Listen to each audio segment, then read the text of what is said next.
assassin for James Pax? Hayabusa? Yeah, I'm thinking the Haya too, but Or do you force the Hans? what have we already? Oh, the Hanzo? It's open. Okay, oh, Barrett's? What? So it's a Lucas jungle and a Barrett's EXP, right? Oh my god, let's double down on traumatic heroes from tonight.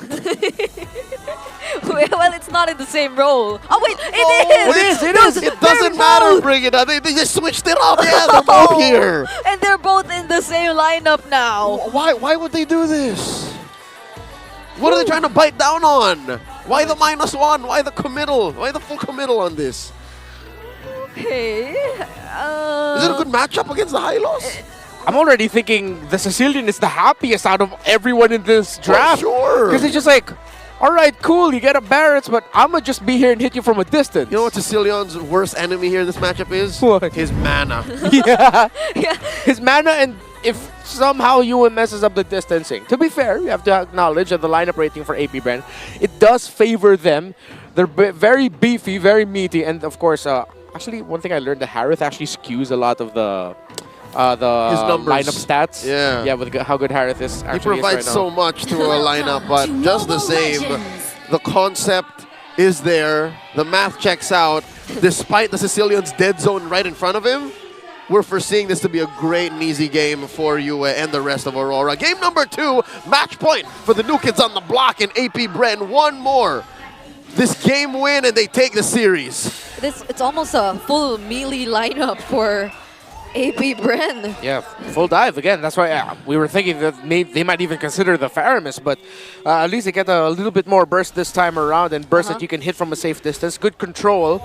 And Kekadot actually is going to be the main point of this lineup alongside Dare, because they need to really time their entries and make sure that they can reach Dominkite or Yue later on. All right, this might be a little safer, a little better for the Barats, because it is a flicker Barat. So he can position himself in a weird angle, and Detna's welcome, flicker, and then, you know, get the confirmed -1. So it makes sense. Kind of the same with the way they play the Jawhead and the Badang. So there are still multiple ways for them to engage the same kind of follow-up coming in from Chov Skirt. It's just that James Pax this time might want to join a bit more when they try to start the fights instead of like coming in late or being the main source of damage. It's still the same for the others mostly. It's just that James Pax kind of switched it up a bit. The last time we saw a Barrett's EXP lane, what happened there was the Barrett's just kept leaving the EXP lane as much as he could.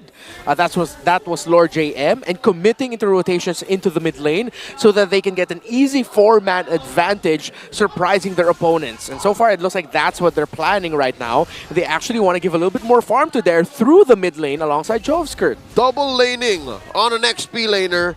That's definitely going to get him to level 4, trying to secure this first turtle spawning upper quarter of the map. Aurora first to the scene. Kekadot getting pushed back by Edward. Yue has poked down the members of AP Bren so well, but they still find their way towards Edward using the vengeance, and there's the Detona's welcome, but he gets burst down by the evil Queller. Now that's a 1-for-1 trade so far. Kekadot's really low, and Demon Kite secures the turtle, but they still want more. Renegade is going in, and Kekadot gets found by Yue. Oh, down bottom, Dominkite versus Shizo. Shizo's leaning hard into his early game advantage, especially underneath a Zaman force, and he's bullying the next standard right out the lane. 2 games that he did this now with this Harith against that Granger. Oh, here comes Yue. Run. Can he find him? Looking for the bite down. Doesn't find Shizo. All right, the Sanguine Claws didn't connect, but that was a close call for Shizu. Props to him for being mindful enough, though. He's been doing this again, you mentioned it, 2 games in a row, but it's still not to the point wherein he gets too careless of his positioning and unaware of the map. Yeah, you see, though, especially in the last sequence, how much Edward pulls attention away from Demon Kite. Because of him diving onto James Pax, it actually forced Dare to just look at where Edward was so that he can use his ultimate on the Phoveus, which meant the turtle was free for Aurora to take.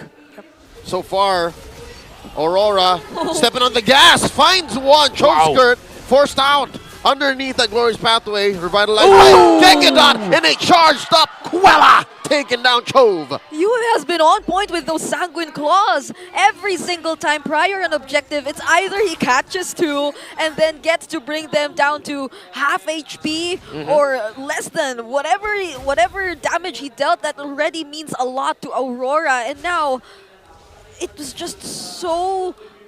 It's such perfect timing for them. I mean, we did say earlier that Yue would be the happiest guy in this lineup Whoa! right now. Oh no, but they spot out Shizo. The flicker's already forced out, but Renegade No! is right there to block his path. Kekedot trying to defend this turret as well, but that's 4 members of Aurora, and they might just get almost all of the energy shields from that tier 1 bottom. The Hitman making like the Wheelman, setting up the escape route for Aurora as they rotate toward the turtle. Another sanguine claw Edward. connecting onto Dare, and Kekedot is really low, uses the AOG to escape, but now Aurora, they're chasing Oh! after Demon Kite secures the turtle, and now they're looking for blood. Shizu uses the Zaban Force to escape, but gets caught by the sanguine claws, misses the second skill from Edward.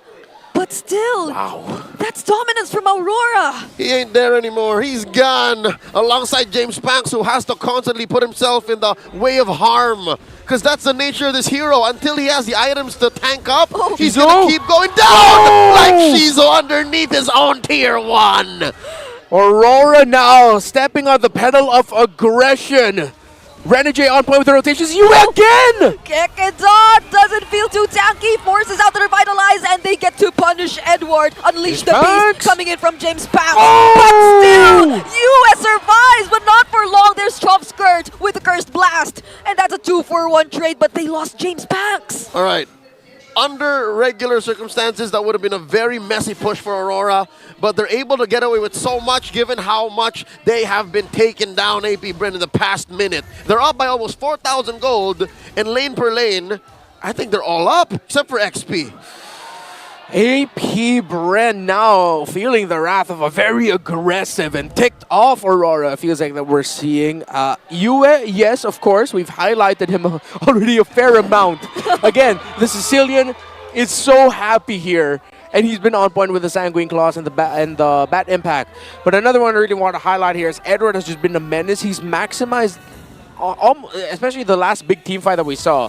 He used 2 Dark Waves perfectly. A Dark Wave just standing there, and then another Dark Wave with a flicker as well.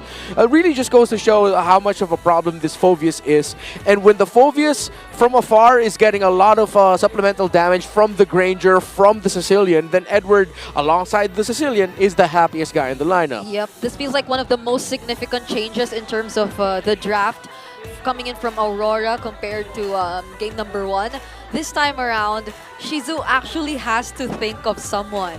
And Edward playing the Phoveus into the Harith is actually opening up so much more possibilities for Aurora in terms of engaging in team fights as compared to how they were forced to play it a little too cautiously in game number 1. So, yes. This AI trend is getting out of hand.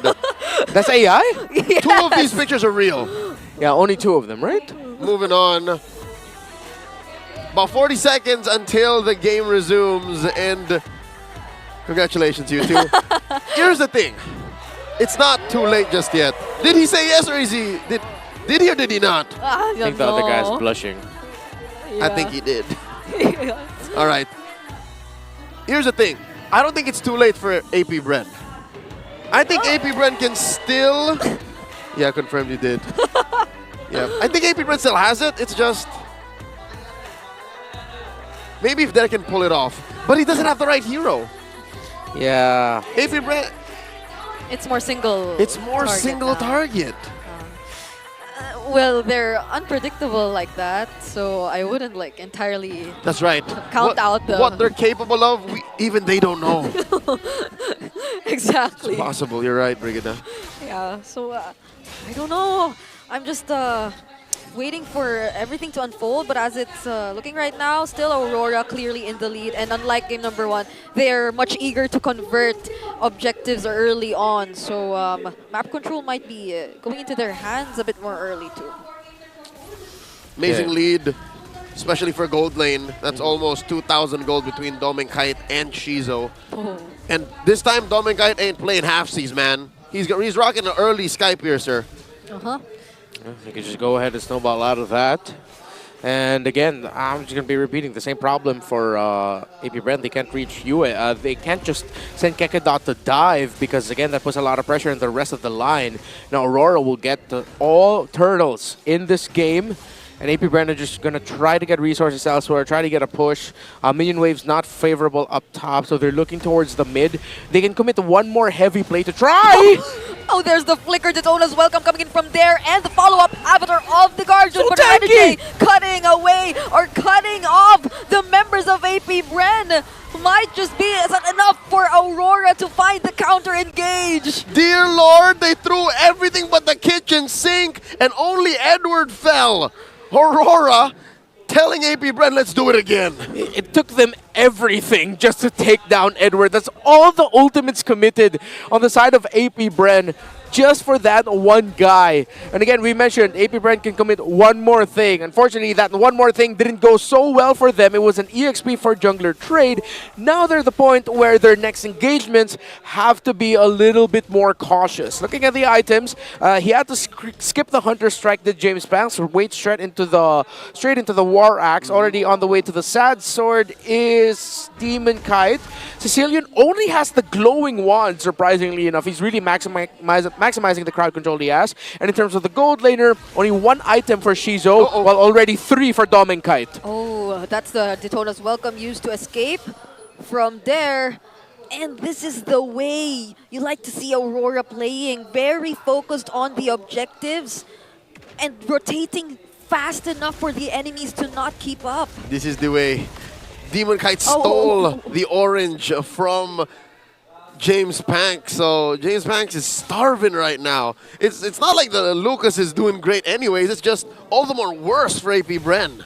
Yeah, he's sitting on a 3-3-1 KDA. I think they've been more involved in the fights that have been happening across the map. But for majority of those fights, it's been Aurora winning them out. So I don't know if AP Bren still wants to contest this. They tried to go for an engage earlier. That was the Daytona's welcome and the AOG follow-up. But once they commit everything in, it's so hard for them to escape. For their own good, I don't think they should contest. And Aurora knows that. A blitz take here.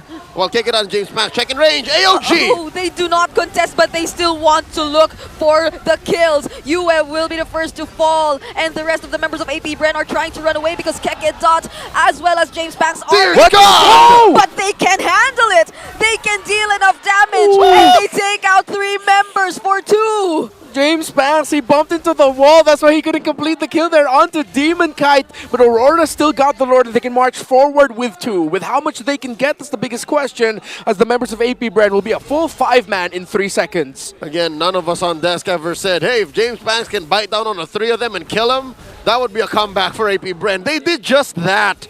Again, it rings true. How do I know what I'm going to... How do you know what I'm going to do if I don't know what I'm going to do? From out of nowhere, James Panks found those kills! Yeah, and it was there probably with the call to still engage nonetheless. That was another Daytona's welcome to engage and... Get a view again, coming in the clutch. Up to the lantern.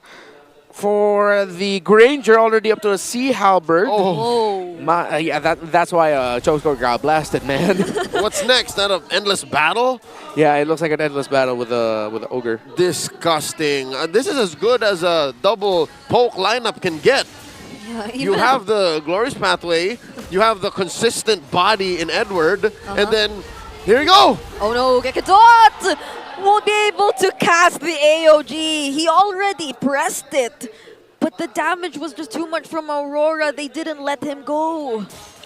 Yeah, this is one of the key signatures of Aurora, the Suyo Granger. Just play around strong burst in the gold in the jungle. And just make sure you supplement it well. In game number 1, if James Panks and Shizo were the highlight, now it's the Kite brothers. Continuing the storyline between the 2 jungle gold combos. But will Aurora slip just like they did in the previous game? Or will AP Bren just concede and then eventually be forced into a game number 3. It would be a shame if Aurora drops this lead here. It's a strong 5,000 gold as they start up the Lord. Lord now down to 4/5 of its health. Kekedot in range. So are James Makshizo and Chovskirt alongside Der, who does have his flicker online. All battle spells up actually. That hurt. Oh, they got it back. That's half HP for Der. Yeah, don't commit this. Kekedot, just give up this Lord. It's fine. Yep. You can defend. I mean, Renjay also still has the glorious pathway, so they have a lot of things to consider, and they will just opt to defend. All of Aurora's turrets still standing. AP Bren have barely crossed the river. In 12 minutes 45, it's 236 stacks already onto you. It's not going to be an easy defense for AP Bren. Again, up against the Sicilian Granger combination with how much it takes to take down Edward, who just built up the Athena shield as well. Yeah. It might be endable for Aurora. AP Bren just really needs to look into clearing up all the minion waves. Yep. Here goes the Lord in the middle lane. Glorious Pathway already used as well, but their flickers Whoa! in! They decide to take the battle out of the turret. That's it. Shizudo unfortunately falls, and Domenkite now gets a double kill. The Lord is still up as well, and 3 members are down for AP Bren. This is definitely it for Aurora, for the Lights, and they will bring us to a game number 3. We're going all the way as Aurora even the score 1-1.